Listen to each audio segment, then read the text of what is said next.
ನಿಂಬೆನಾಡು ನ್ಯೂಸ್ಗೆ ಆತ್ಮೀಯ ಸ್ವಾಗತ. ನಾನು ಅಪೂರ್ವ ಕಾರಂತ್. ತಾಲೂಕು ಆಡಳಿತ, ತಾಲೂಕು ಪಂಚಾಯಿತಿ, ಪುರಸಭೆ ಹಾಗೂ ಸಮಾಜ ಕಲ್ಯಾಣ ಇಲಾಖೆ ಇಂಡಿಯವರ ಸಂಯುಕ್ತಾಶ್ರಯದಲ್ಲಿ ಹಸಿರು ಕ್ರಾಂತಿ ಹರಿಕಾರರು ಭಾರತದ ಮಾಜಿ ಉಪ ಪ್ರಧಾನಿ ಡಾಕ್ಟರ್ ಬಾಬು ಜಗಜೀವನ್ ರಾಮ್ 118ನೇ ಜಯಂತಿ ಕಾರ್ಯಕ್ರಮ ಜರುಗಿತು. ತಾಲೂಕು ಆಡಳಿತ ಸೌಧ ಕಟ್ಟಡದ ಕಾರ್ಯಾಲಯದಲ್ಲಿ ಡಾಕ್ಟರ್ ಬಾಬು ಜಗಜೀವನ್ ರಾಮ್ ಅವರ ಭಾವಚಿತ್ರಕ್ಕೆ ಪೂಜೆ ಸಲ್ಲಿಸಿ ನಗರದ ಪ್ರಮುಖ ಬೀದಿಗಳಲ್ಲಿ ಮುಖಾಂತರ ಸಂಚರಿಸಿ ಬಾಬು ಜಗಜೀವನ್ ರಾಮ್ ಅವರ ಭವನದಲ್ಲಿ ಕಾರ್ಯಕ್ರಮ ನಡೆಯಿತು. ಸದರಿ ಕಾರ್ಯಕ್ರಮದಲ್ಲಿ ಅನೇಕ ಗಣ್ಯರು ಉಪಸ್ಥಿತರಿದ್ದರು. ಈ ಸಂದರ್ಭದಲ್ಲಿ ಕಾರ್ಯಕ್ರಮದ ಅಧ್ಯಕ್ಷತೆ ವಹಿಸಿದ ಇಂಡಿ ವಿಭಾಗದ ಉಪವಿಭಾಗಾಧಿಕಾರಿಗಳಾದ ಅನುರಾಧ ವಸ್ತ್ರದ ಅವರು ಮಾತನಾಡಿ ಡಾಕ್ಟರ್ ಜಗಜೀವನ್ ರಾಮ್ ಅವರ 118ನೇ ಜಯಂತಿಯ ಶುಭಾಶಯಗಳು ಕೋರಿದರು. ಈ ಸಂದರ್ಭದಲ್ಲಿ ವಿವಿಧ ಇಲಾಖೆ ಅಧಿಕಾರಿಗಳು ಹಾಗೂ ಸಿಬ್ಬಂದಿ ಸೇರಿದಂತೆ ಸಾರ್ವಜನಿಕರು ಉಪಸ್ಥಿತರಿದ್ದರು.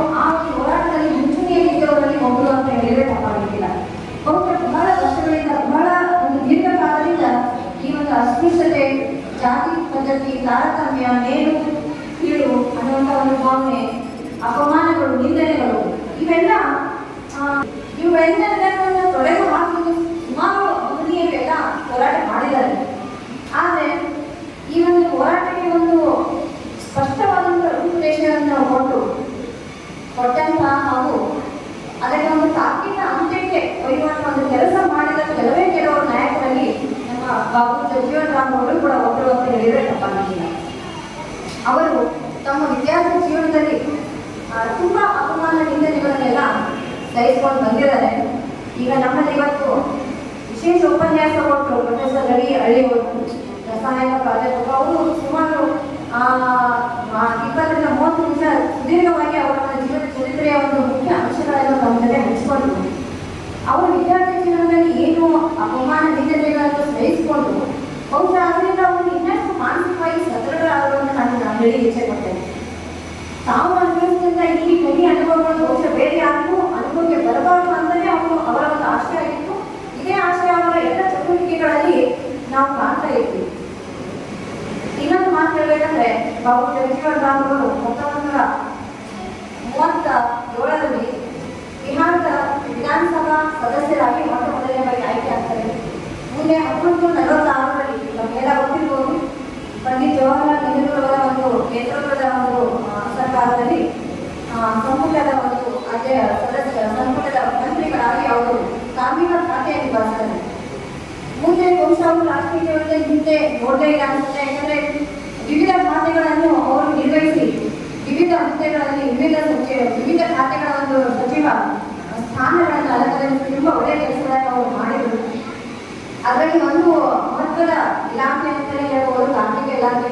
ಬಹುಶಃ ಆ ಸಂದರ್ಭದಲ್ಲಿ ಅವರು ವಿವಿಧ ರೀತಿಯ ಕಾಯ್ದೆಗಳನ್ನು ಜಾರಿಗೆ ತರ್ತಾರೆ. ಅದಕ್ಕೋಸ್ಕರನೇ ಅವರಿಗೆ ಒಂದು ಈ ಕಾರ್ಮಿಕ ಇಲಾಖೆಯ ಅಧಿಕಾರನ ಅಂತಲೂ ಹೇಳ್ತಾರೆ.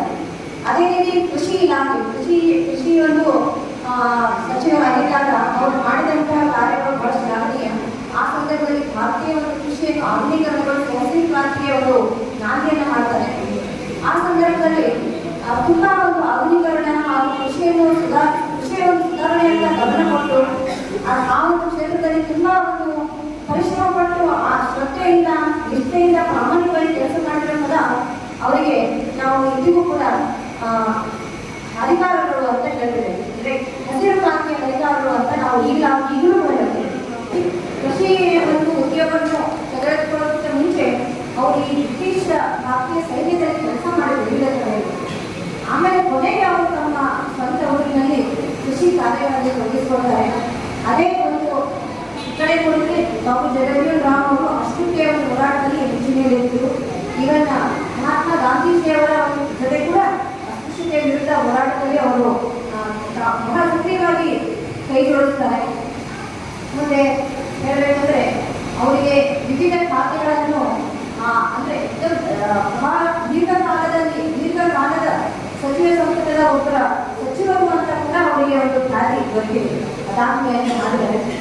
ಬಹುಶಃ ನಮಗೆಲ್ಲ ಗೊತ್ತಿರ್ಬೋದು, ಇವತ್ತಿನ ದಿನ ಬಾಬು ಜಗಜೀವನ್ ರಾಮ್ ಅವರ ಜನ್ಮದಿನವನ್ನು ನಾವು ಸಮಾನತೆಯ ದಿನವನ್ನಾಗಿ ಕೂಡ ಆಚರಿಸ್ತೇವೆ.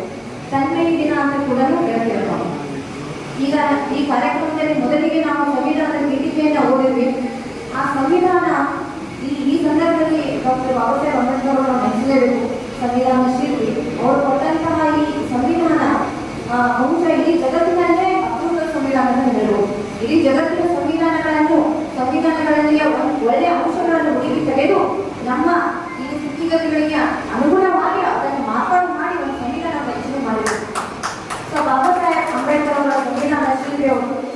ಸೊ ಅವರು ಕೂಡ ಈ ಅಸ್ಪೃಶ್ಯತೆ ನಿವಾರಣೆಗೋಸ್ಕರ ತುಂಬಾ ಹೋರಾಟ ಮಾಡಿದ್ದಾರೆ. ನಮಗನ್ಸುತ್ತೆ ಈಗ ಒಂದು ಸಂವಿಧಾನ ನಾವೆಲ್ಲ ಓದಿದ್ದೀವಿ, ಸಂವಿಧಾನದ ಬಗ್ಗೆ ನಮಗೆಲ್ಲ ಕನಿಷ್ಠ ಅರಿವು ಇರಬೇಕು ಎಲ್ರಿಗೂ. ಈ ಸಂವಿಧಾನದಲ್ಲಿ ಎಲ್ಲರೂ ಸಮಾನರು, ಎಲ್ರಿಗೂ ಸಮಾನ ಅವಕಾಶಗಳಿವೆ ಹಾಗೂ ಯಾವುದೇ ರೀತಿಯ ತಾರತಮ್ಯ ಜಾತಿ ಆಧಾರದ ಮೇಲಾಗಿರ್ಬೋದು, ಭಾಷೆ ಆಧಾರದ ಮೇಲಾಗಿರ್ಬೋದು, ಲಿಂಗ ಆಧಾರದ ಮೇಲಾಗಿರ್ಬೋದು ಈಗ ಸದ್ಯಕ್ಕಿಲ್ಲ. ಬಟ್ ಇದು ಇನ್ನೂ 100% ಇದು ಇಂಪ್ಲಿಮೆಂಟ್ ಆಗಬೇಕಾದ್ರೆ ಇನ್ನೂ ಸ್ವಲ್ಪ ಟೈಮ್ ತಗೊಂಡು. ಬಾಬು ಜಗಜೀವನ್ ರಾವ್ ಅವರ 118ನೇ ಜಯಂತ್ಯೋತ್ಸವ ಕಾರ್ಯಕ್ರಮದ ಅಧ್ಯಕ್ಷತೆಯನ್ನು ವಹಿಸಿ ಅತ್ಯದ್ಭುತವಾಗಿರ್ತಕ್ಕಂಥ ನುಡಿಮುತ್ತುಗಳೊಂದಿಗೆ ಡಾಕ್ಟರ್ ಬಾಬು ಜಗಜೀವನ್ ರಾವ್ ಅವರ ಜೀವನ ಚರಿತ್ರೆಯನ್ನು